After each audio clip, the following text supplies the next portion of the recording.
Kokilaben Dhirubhai Ambani hospital Navi Mumbai ने भारत की पहली स्वदेशी रोबोटिक सर्जरी प्रणाली SSI मंत्र को लाकर स्वास्थ्य सेवा में एक और मानक स्थापित किया है। यह स्वदेशी रोबोटिक सर्जरी प्रणाली प्रोस्टेट, मूत्राशय और किडनी, गर्भाशय ग्रीवा, हृदय, पेट और ENT की सबसे जटिल सर्जरी के लिए उन्नत समाधान प्रदान करेगी।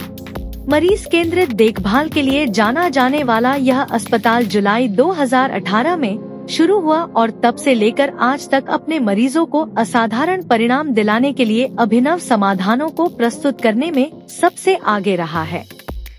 कोकिलाबेन धीरूभाई अंबानी हॉस्पिटल मुंबई देश का पहला अस्पताल है जिसने प्रोस्टेट, किडनी और मूत्राशय के कैंसर के मरीजों के इलाज के लिए 2600 से अधिक रोबोटिक सर्जरी को पूरा करने का महत्वपूर्ण पड़ाव पार किया है।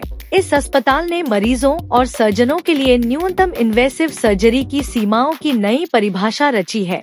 उन्नत रोबोटिक सर्जिकल सिस्टम के साथ पारंपरिक सर्जरी की सीमाओं को पार किया है, जिससे इस क्षेत्र में समर्पित प्रशिक्षित विशेषज्ञ तैयार हुए हैं। अब नवी मुंबई में SSI मंत्र के लॉन्च के साथ इस संस्थान ने सुलभ और सटीक सर्जिकल विकल्प प्रदान करने वाले रोबोटिक सर्जरी में अग्रणी के रूप में अपनी स्थिति को और मजबूत किया है। Accessible and affordable to each and every socio-economic strata. The goal being not just to have a equipment, but to make sure that it is used extensively. Within robotics, we will have a multidisciplinary approach where we will have urologists, gynecologists, GI surgeons, cardiac surgeons, and many other specialties which will all work together to ensure that we offer best-in-class treatment. And with the quality of clinical talent that we have here, matched with all the services that we provide, I'm sure it will be a great success story. So these are all the team of experts, surgeons which are there with us. Dr. Somande, Dr. Sumit Mehta, they are from the Uro department, they are Urosurgeons. Dr. Prasad Pandey, GI surgeon, Dr. Abhijit Bagul, Dr. Nitin Taute, general surgery and laparoscopic work also they do.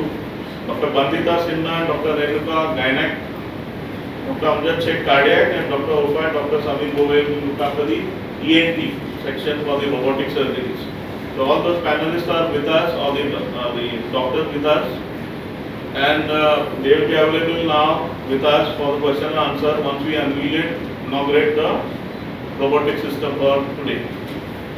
Thank you so much.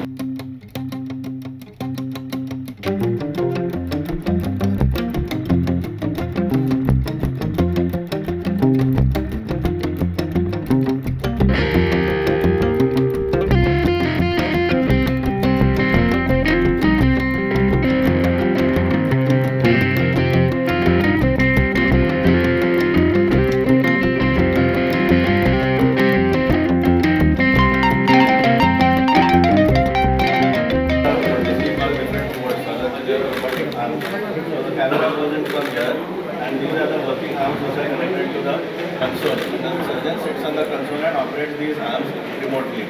So the arms are synced with the software on the console, and that is how surgeries are performed. So depending on the surgery, we can have either 3 arms or you can have 4 arms. And as explained earlier in cardiac surgeries, we can have up to 5 arms. So depending on how many ports or instrumentation you are going to use, that will depending on how many instruments you are using. Based on that, the number of arms are decided. So you can start with either 2, 3 or 4 arms or up to 5 arms. And the basic camera system is from here. That's where the camera goes and you actually see. It is like laparoscopic surgery, but it is done in a different way.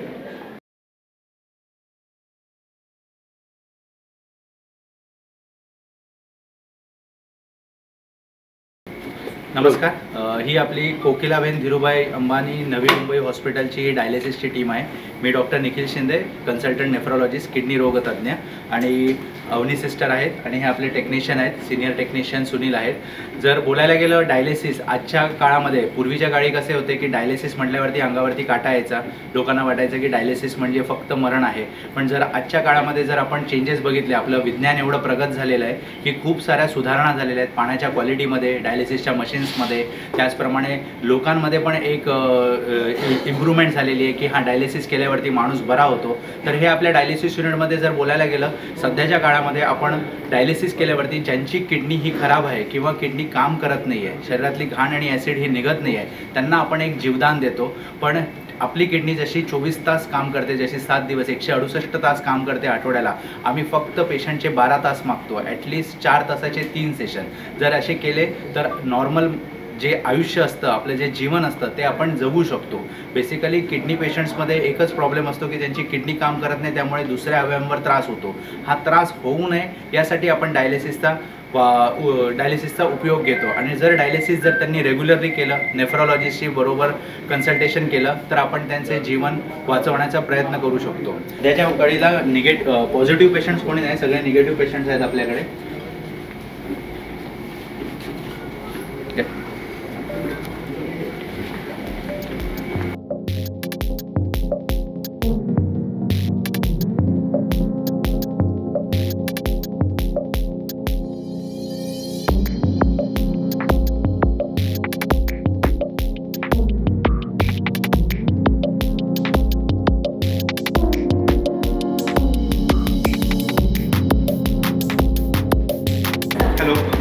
I'm Dr. Suraj Agarwal. I'm the head of the emergency and accident department of Kokilaben Hospital, Navi Mumbai.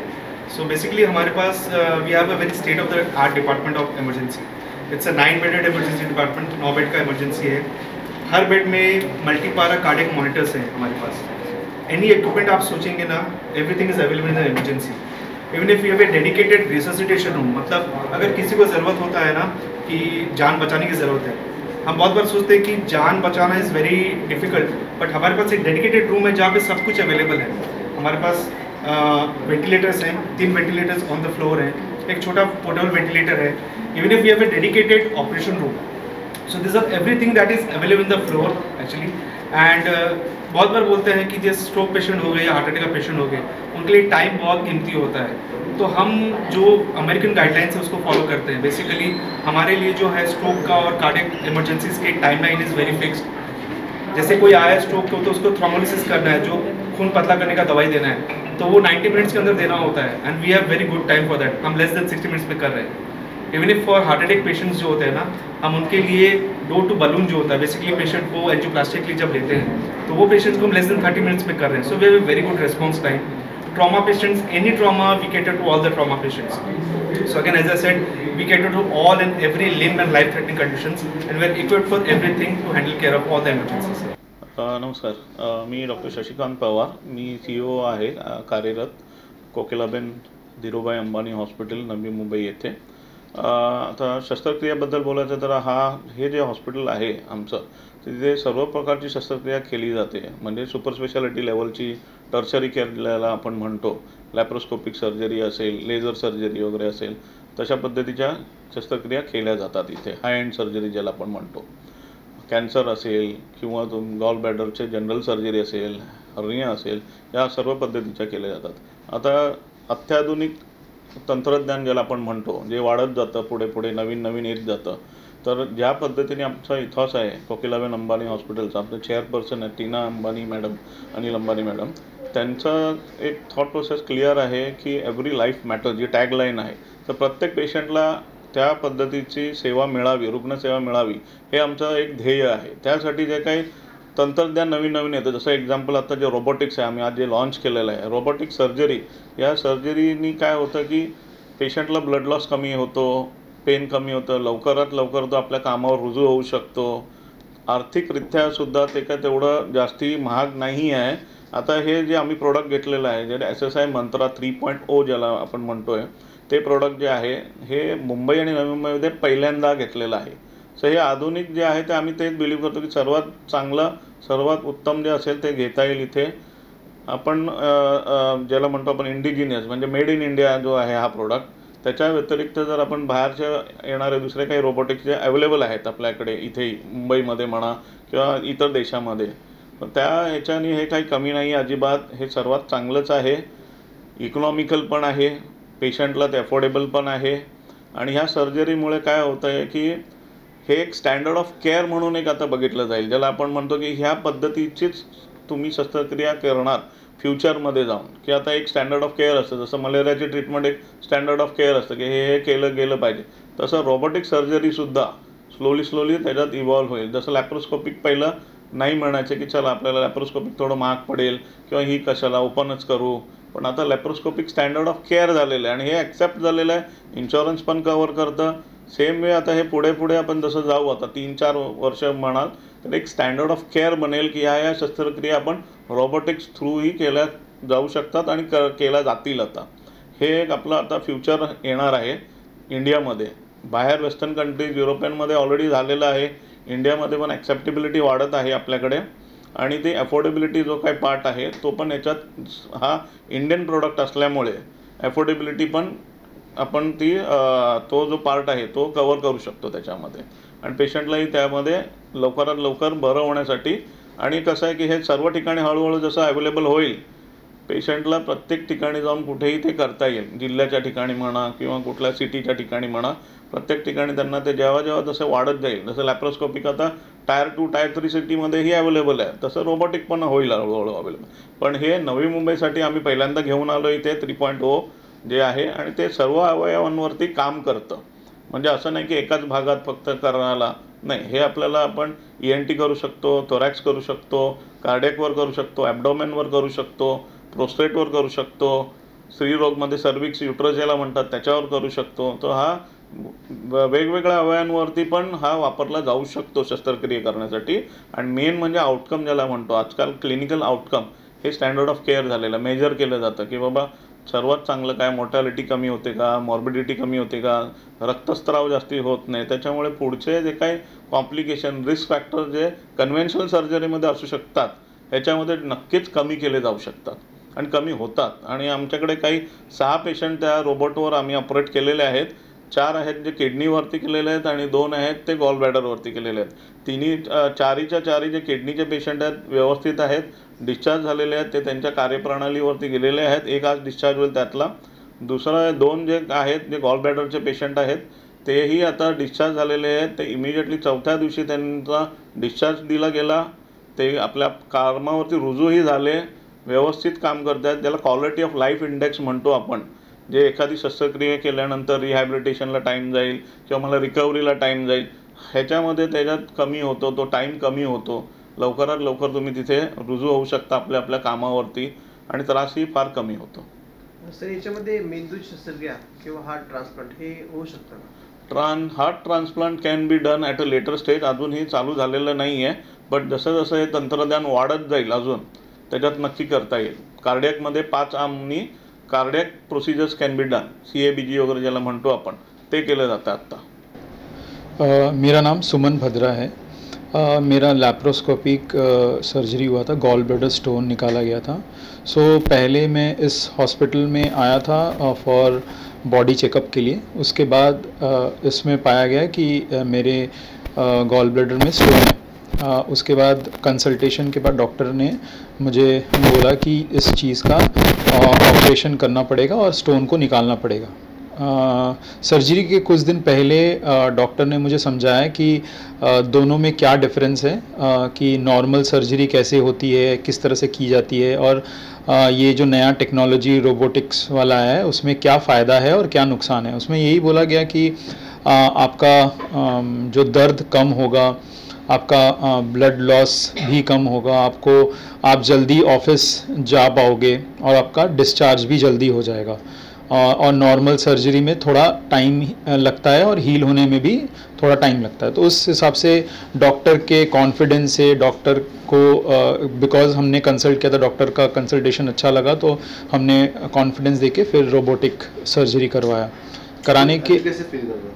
अभी मैं काफ़ी अच्छा feel कर रहा हूँ और आज 10वां दिन है। मैं अपने नॉर्मल लाइफ में जा पा रहा हूँ। मैं ऑफिस में काम शुरू कर दिया हूँ और जो जो चीज़ मुझे कुछ दिन तक करने मना किया था वो मैं अभी सब कर पा रहा हूँ। माझं नाव सचिन जेटे, मला किडनी डायसिस झालेलं, त्याच्या रिलेव्हंट मला ट्रीटमेंट करण्यात आली.